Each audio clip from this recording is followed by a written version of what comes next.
And welcome to the kitchen of Chef John Folse here at White Oak Plantation in Baton Rouge. Chef, we got another mouth-watering recipe today. What are we going to be cooking? Man, I love to hear when somebody tell me Don Dubuque's coming to White Oak. Boy, I love to hear it too. That's a good day.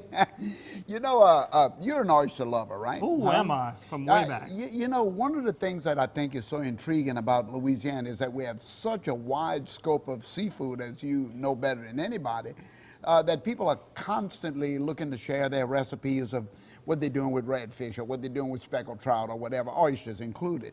And I'm always searching myself for these kind of great recipes. So knowing Louisiana was such a good oyster culture, I started to look at some of the early recipes, and I found one that was called oyster pan roast.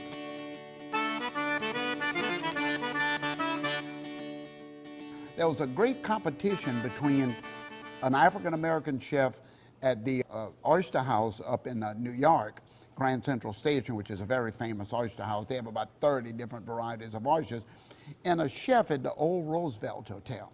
And they got in a battle about who did the best oysters. So I thought I'd show you a little bit about the oyster. Has it ever been decided who came up with it first? Well, I'll tell you what, I never met the guy in New York, but I know the guy in New Orleans beat his butt. There's no doubt about that. We knew that. We knew that. Now, I have some Bayou Farran oysters here. You know, that area of the Gulf is so fantastic, and we do a lot of oysters at Revolution. So I'm starting off in this black iron skillet, and I'm gonna put butter in here, and when the butter hits this skillet, you know, you're gonna get a nice browning, which is important in the oyster pan roast. Now, why they call it the pan roast is, I guess, just because they're doing it over a nice hot open fire.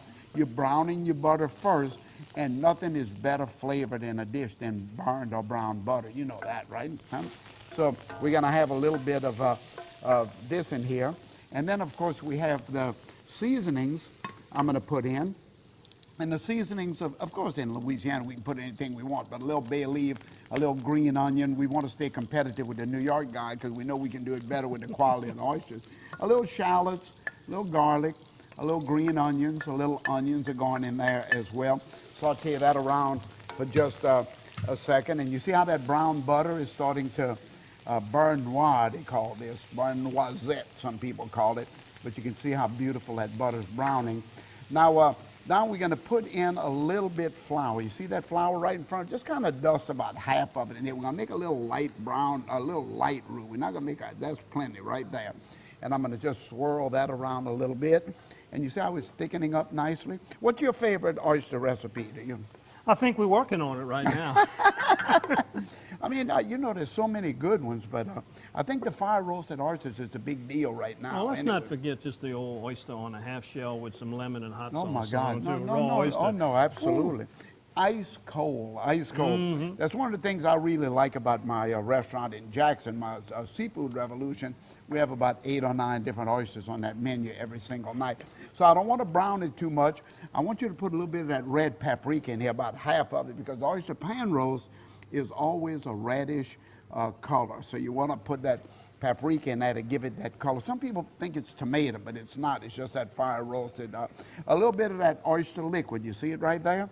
You can pour it all in there. You can pour it all in. So this is where we're going to make our sauce. So that roux is going to thicken beautifully. We're going to move that around nicely. Now it's got that good oyster flavor. Mm-hmm. Now we're going to sacrifice half of those oysters and half of that crab meat in here. Just dump about half of those oysters in. In fact, I'll help you out there. That's good enough right there.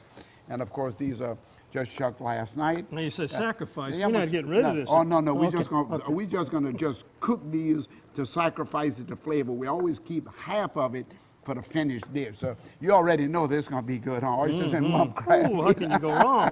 So you see that beautiful orange color? Now, Don, give me about half of that cream you have right there in that little cream pitcher. Just dump it on in there like that. That's about right. I'll swirl that around and give me the rest of that paprika. So I want that nice rusty color. Imagine the flavor in here now with that beautiful lump crab meat and that gorgeous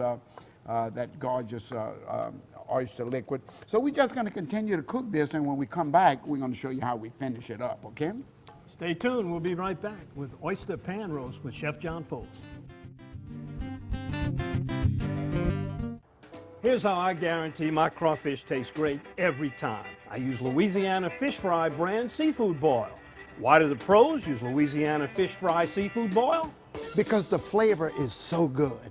It has more garlic, onion, paprika, lemon, and not too much salt. It has much better flavor. Louisiana Fish Fry brand seafood boil. Find the yellow bag and pour in boil for great crawfish every time. In 1967, Dutch Stogner realized his dream to run his own meat market. 50 years and 3 generations later, Double D and the Stogner family still operate with Dutch's original commitment to quality. Pick up some Double D sausage today and share your good times with us on Facebook.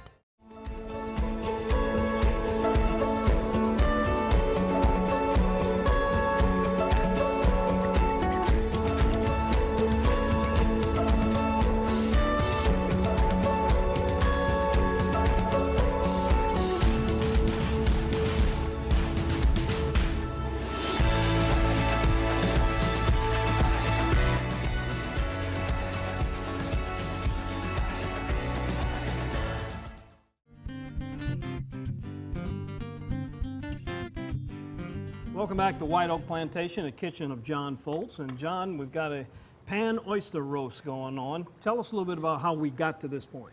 Well, you know, we went ahead and put a little butter and then our normal seasonings, onion, celery, bell pepper, garlic. Then into that we put a little oyster liquid. And you can get oyster liquid either out of the gallon or when you shuck the oyster, just make sure you put the liquid in another little pan. But the oysters are 50% liquid anyway, so they're gonna fill up the pot. And then of course we added a little of our crab meat to it because the crab is gonna give it a lot of great flavor, and you can eliminate the crab if you don't wanna put it in. A little paprika and cream went into it. Now we put in a little salt and pepper, a little garlic. You can put a couple pinches of that parsley right there if you don't mind. And I'm gonna put a little Worcestershire sauce, which is always good. Could you use shrimp or crawfish instead of the crab? Oh my God, sure you can. Any shellfish, and I think you're just kind of piling on because in Louisiana we like to pile on, so I think the crab meat went in just to try to beat the guy in New York because he wasn't gonna have that jumbo He's lunch. giving up. We just got a text message. He's done. He's done. He gives up. So Don, if you pick up that little platter right there, and look at here, guys. Now this is a dish that you can put in the oven with a little Parmesan cheese on top of it if you want to make like a gratin, or you can go ahead and put it just like this out near the barbecue pit when folks are waiting for that red fish to come off of the grill or whatever, and you serve it with little croutons, and down you can put a little sprinkle of that beautiful green parsley and some cheese on top of it. Oh, look how nice that is. It's a beautiful dish. It's a dish with unbelievable flavor, and it's a unique and historic dish with 2 chefs trying to decide for themselves who had the best oyster dish. And you know what? The guy in New York was behind the 8 ball from the beginning. We declare it the winner. Right here from the kitchen of John Folse, White Oak Plantation. Oyster pan roast.